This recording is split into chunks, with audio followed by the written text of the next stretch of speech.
Friends, അപ്പോൾ ഞാൻ ഈ ഒരു ചെറിയ വീഡിയോ ആണ്, ജസ്റ്റ് വീഡിയോ ആയിട്ടില്ല, ക്ലിപ്പിങ്സ് ആയിട്ടാണ് ഉള്ളത്. അപ്പം ഞങ്ങളുടെ വീടിൻ്റെ മുന്നിൽ ചെറുതായിട്ടൊരു ചെറുത് എന്ന് പറയാൻ പറ്റില്ല, എന്നാലും ഒരു ഗ്രോട്ടോ പണിയാണ്. അപ്പം അതിൻ്റെ ഒരു ക്ലിപ്പിങ്സ് ഇടാമെന്ന് വെച്ചു. അപ്പോൾ ഇന്നത്തെ കണ്ടൻറ് ഇതാണ്. മമ്മിക്ക് വീടിൻ്റെ മുന്നിലൊരു ഗ്രോട്ടോ വേണമെന്നൊരാഗ്രഹം. അപ്പം മമ്മിയാണ് സാധാരണ ഇവിടെയൊക്കെ ഗ്രോട്ടോ ചെയ്യാറ്. അപ്പം മമ്മിക്ക് പ്രാവശ്യം സിമെൻറ്റിൽ പണിത മമ്മിയുടെ കൈയും കാലിലെല്ലാം ജസ്റ്റ് ഈ പൊള്ളൽ പോലെ ഇങ്ങനെ വരും. അപ്പോൾ അങ്ങനെ പപ്പയാണ് ഇപ്രാവശ്യം ഫുള്ള് ചെയ്യുന്നത്. മമ്മിയുടെ ഐഡിയ, രണ്ടുപേരുടെ ഐഡിയയും എല്ലാം ആയിട്ട് ഇങ്ങനെ ചെയ്യുന്നു. അപ്പം ഇതിൻ്റെ ഫുൾ വീഡിയോ ആയിട്ടില്ല, കംപ്ലീറ്റ് ആയിട്ടും ഇല്ല. കംപ്ലീറ്റ് ആയി കഴിയുമ്പോൾ ഞാൻ വേറൊരു വീഡിയോ ഇടുന്നതായിരിക്കും.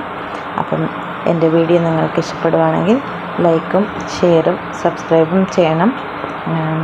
ഇതിൽ ഇനി എന്തെങ്കിലും സജഷൻ ഉണ്ടെങ്കിൽ കമൻറ്റിലൂടെ അറിയിക്കണം. Thank you.